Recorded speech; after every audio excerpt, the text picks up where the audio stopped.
If there's one thing I always wanted to do, but for whatever reason never really got around to, it's filming the making of our exhibitions.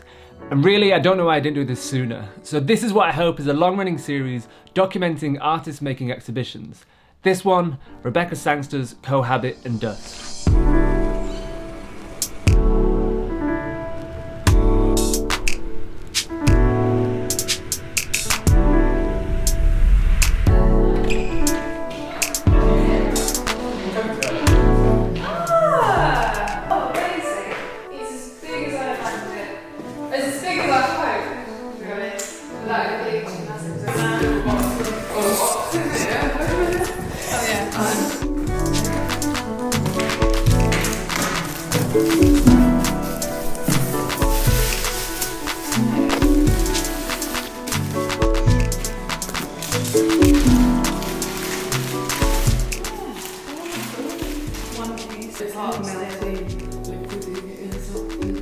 Yeah, I like and where they went wrong actually was quite interesting.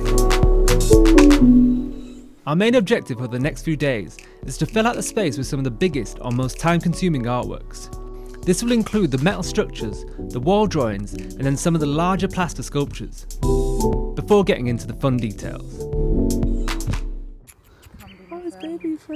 As well as figuring out how to make the exhibition, I'm also using this show as an experiment, to test the ways we can film what's happening as we're building stuff, which, as I later found out, was quite a challenge.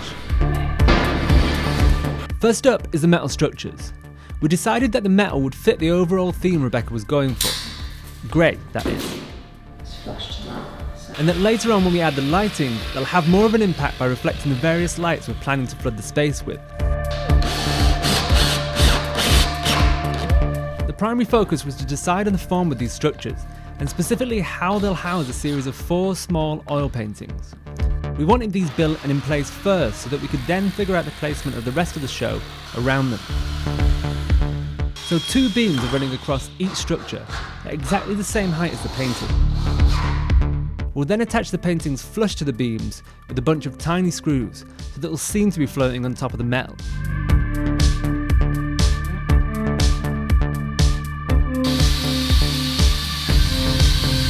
The metal itself came with a semi-rusty kind of calcified patina over some parts, so we buffed the whole thing up with a wire brush head attached to a drill.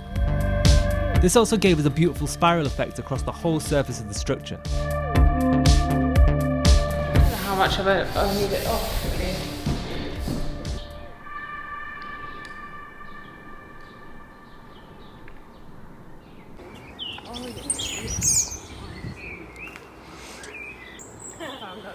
So today we've just been making the metal structures which will house Rebecca's paintings on them. We've got 2 of these that we made out of this kind of material called Unistrut, and we pretty much made them in one day, which is fantastic. So now we're just out for a walk. Anyway, it's also freezing tonight. I've never been on a golf course. Oh.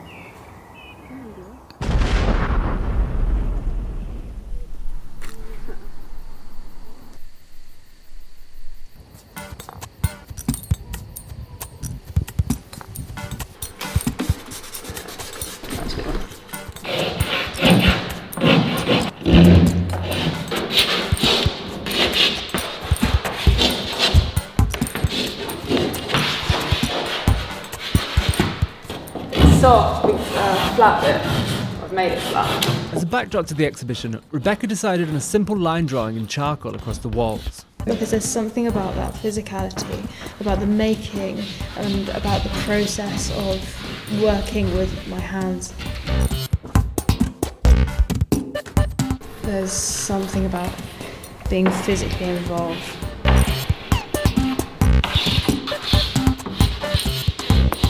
It's got like loads of different paints. I really like the physicality, or like the process of making something by hand as well. Even if there's a lot of shifting about whether it's a print or whether it's a painting, and where the kind of like line of that really happens. Just as a top tip here, for the projections we linked a projector to a Raspberry Pi which has been programmed as a video looper. This is vastly simpler than all media players I've ever used. Anyway, we've been using the charcoal that we're going to use for the exhibition as the drawing material. This has given the drawings an amazing texture since the bags are a mix of soft and hard pieces. Who needs artist grade stuff after all?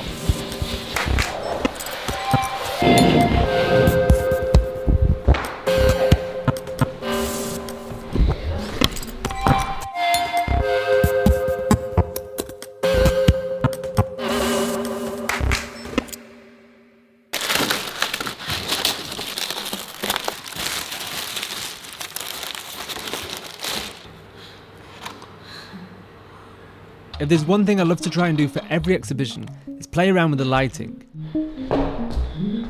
Rebecca went with a series of red tubes to wrap the existing strip lights in the space, for that moody, warm glow.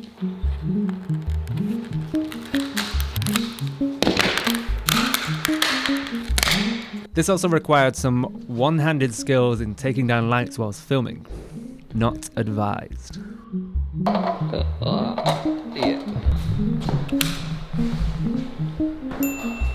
So today we've been making the wall drawings, which Rebecca's been doing in charcoal. And then we've also been changing the lights, which you can see here and here, from these tubes. So this is the second day of installation, so we've already got the metal structures built, 1 and 2. And we're just going to try to fill in the space at the moment before we put the painting on the structures, and then we'll work towards the plaster sculptures, which are coming probably tomorrow or the day after. Next time